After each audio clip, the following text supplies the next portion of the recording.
have clearance, Clarence. Welcome to Cars OMG. I'm Clarence. And no, not the Clarence from the Airplane movie. You know that movie phrase, you got clearance, Clarence? No, not that one. This is a 40,000 mile review of my 2019 Audi SQ5. Now, I bought this vehicle just a little over 5 years ago. And yes, it's taken me a long time to get above 40,000 miles. But during that time, I learned a lot about this car. And I'm going to cover those things in this video, talking about what surprised me most, as well as the technology that's in this vehicle. Was I really happy with it? As well as my likes and dislikes. And then the last question, was it a mistake buying this vehicle? Well, watch and find out. Before diving in, let's talk about trim and pricing.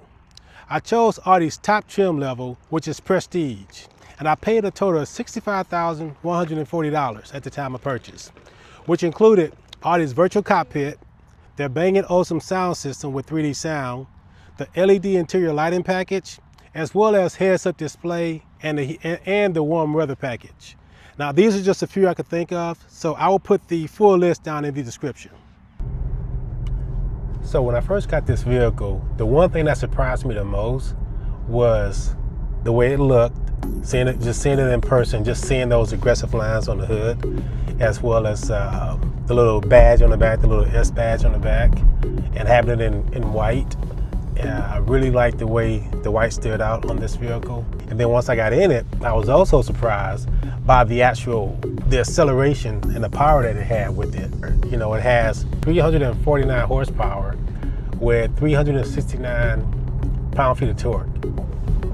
Now, we've driven this vehicle on a few road trips, going from Louisiana to Texas, back and forth, in super hot weather. So it held up very well in that. The ventilated seats came in handy, so I was happy I opted for that. That's with the warm weather package. Then there was the cross-country driving from Louisiana to Indiana.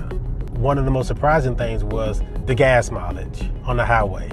I did not expect to see that coming. I knew I was buying a car that was a 1924 and 19 city 24 highway. And I know those are estimations, but I was so shocked that I was able to get 28 to 30 on the highway. That was the thing that really impressed me. Being able to get 525 miles in range, and I was able to push it up to 505 as far as I've driven this vehicle on one tank. So I was very impressed with that and just love driving it on the highway. So now I'm going to try to drive over here and check and do this parking assist to test it out if I can find an open spot. Okay, here we go. Parking assist on. Scanning.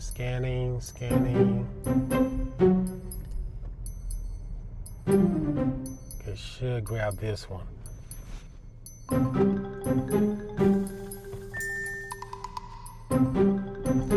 heck. Well, I didn't do that right. I kind of screwed that up. I didn't drive forward enough to let it engage. Okay, I'll tell you what, let's try it over here. Let's see what happens. Getting close. Please stop vehicle for parking. All right, got it on. Please stop vehicle. Hands off wheel, put in reverse. Now there's no curb on this here parking spot, so I wonder how it's going to handle that.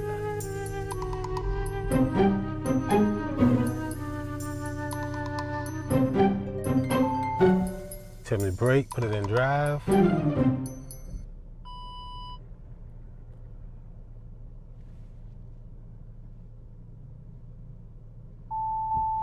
Parking assist has ended, take over steering. So that's all it is to it. So that worked out pretty nice. When it comes to talking about the power in this vehicle, being very specific, 349 horsepower. And when you hear that number, it almost doesn't sound like it's enough, especially like in, today's time. It really moves, and you would be shocked by that. I mean, it has a 0 to 60 time of 5.1 seconds and a quarter mile of 13.5. I live my life a quarter mile at a time. So I think that's pretty decent, pretty impressive. I mean, it's not the RS, which is what I hope to be looking into here soon. This vehicle does deliver, doesn't disappoint. The tech in it makes it a lot of fun to drive. From the ambient lighting at night, you can customize that to your liking. The MMI system with Apple CarPlay and Android Auto, that's a nice little feature. The heads-up display, it also makes it fun driving, especially when I have to use GPS to locate on a road trip, for example. I mean, the directions come up into the GPS as well. I mean, into the heads-up display. Now, note about the heads-up display when it works with GPS. One problem with that is whenever you use a third-party app, like say Waze or Google Maps or something like that, it will not allow you to have those prompts into the heads-up display. The prompts will come here to the MMI system, but they won't be integrated into the heads-up display, as if you were just using the navigation of the vehicle. So that is a little bit disappointing, but I get why they do it.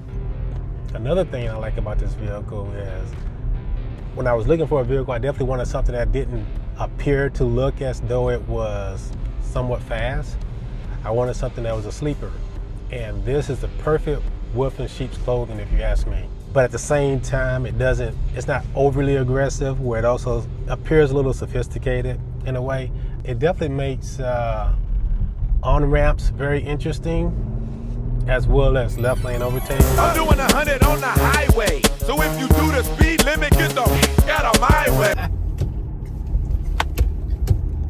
Something also surprised me. I was shocked at the number of people who would approach me at a gas station and tell me, hey, nice ride. They really like it. I'm like, oh, cool, thank you. It's been confirmed, a nice looking car.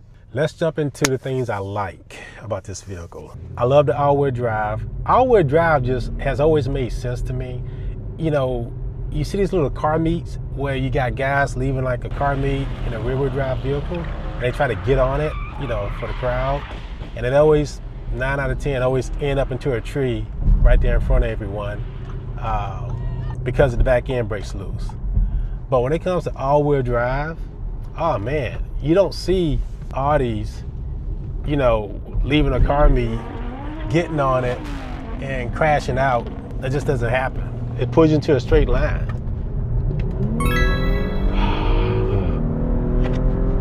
And when it hits, oh my goodness. So as I was saying about the all-wheel drive system on this vehicle, it's a 40-60 split.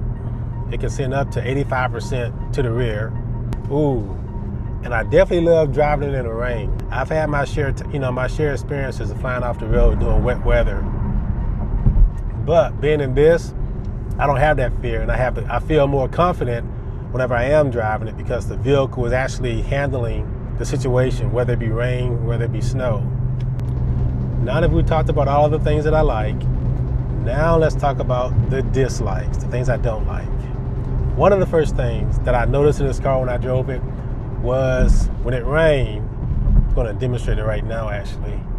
Listen to the rear windshield wiper blade. You hear that? I've tried and tried, Audi has tried. There's just no way around that noise, and it's very annoying as well. So we just don't really use it. The other thing is that I don't like, which is the hands-on driving situation, the hands-free driving.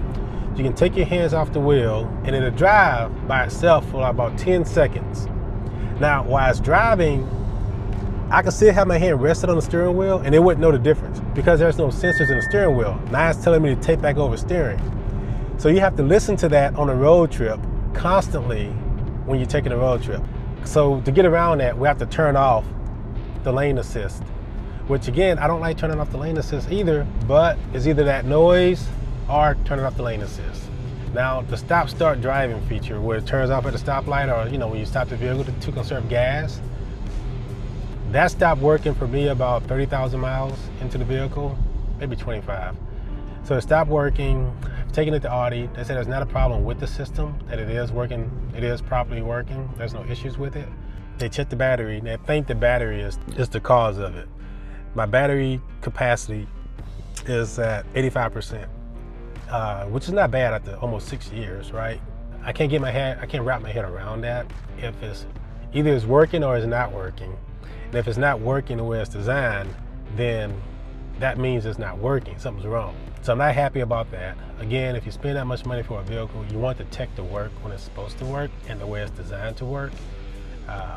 And if it's because of the battery, all right, let's build that into the replacement, situation where you can replace the battery when the self-stop feature stops working, if that's the culprit.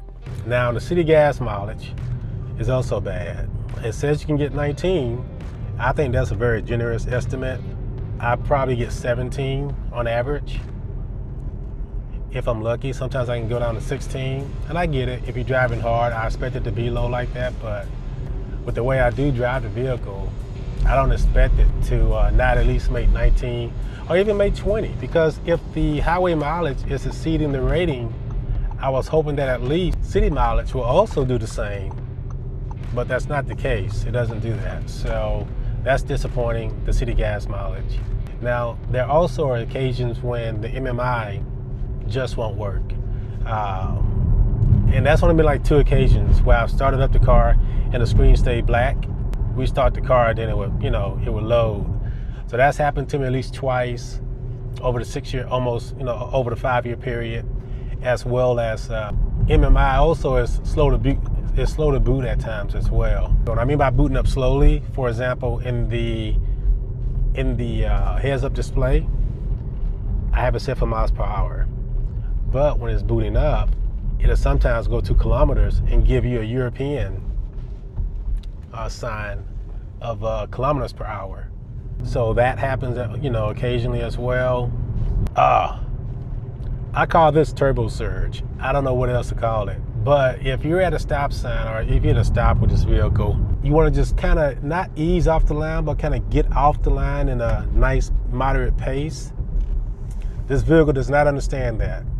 I mean, when you got it down to stop, it's either going to do one or 2 things. Get off the line like grandpa, or get off the line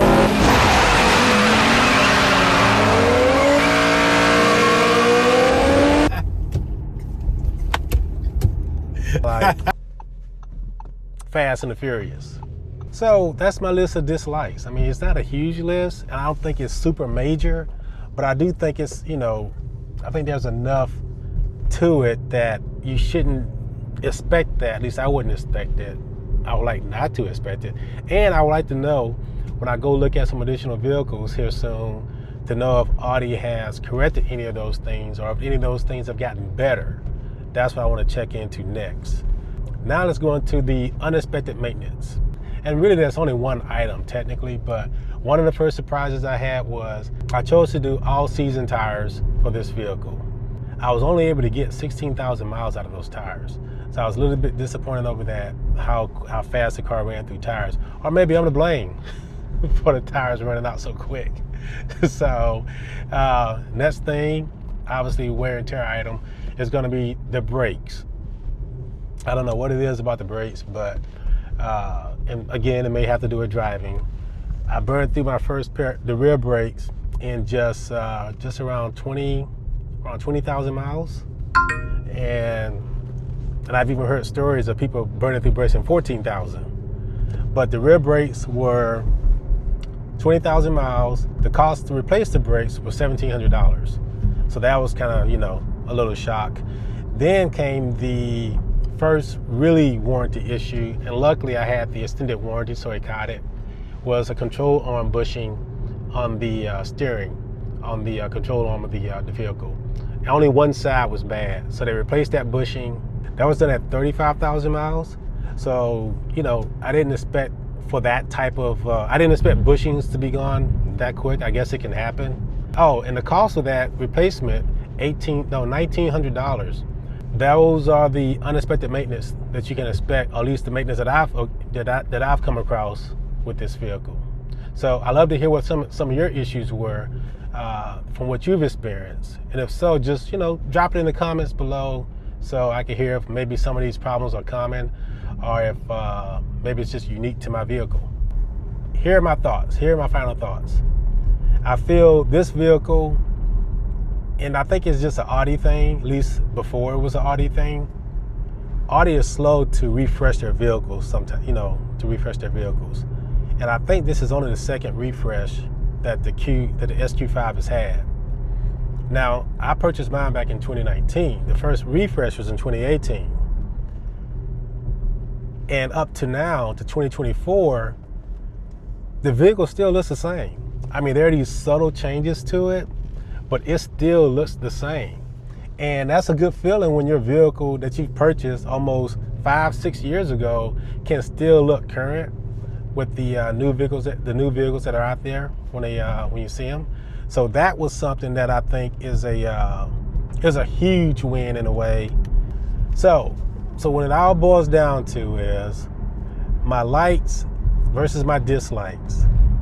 It was super close. I mean, by the finest of margins, that overall, I find this vehicle a winner. And like in the words of Dom, it don't matter if you win by an inch or a mile. Winning's winning. And I would probably say on a scale of 1 to 10, where I would rank this vehicle in terms of what it's designed to do and what it does, I would say I would give it a solid 8. And that's me not being biased. That's a solid 8. I'm sure I could hit 9 if those other little issues weren't in there, such as like the wiper blade and other little gremlins that are going on here. And now it's time to, look into what Audi's doing next, because as I mentioned, the SQ5 hasn't changed much at all.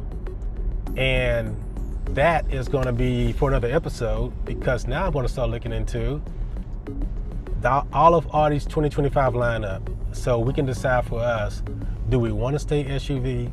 Do we want to go sedan? Do we want to go station wagon with the RS? Possibly.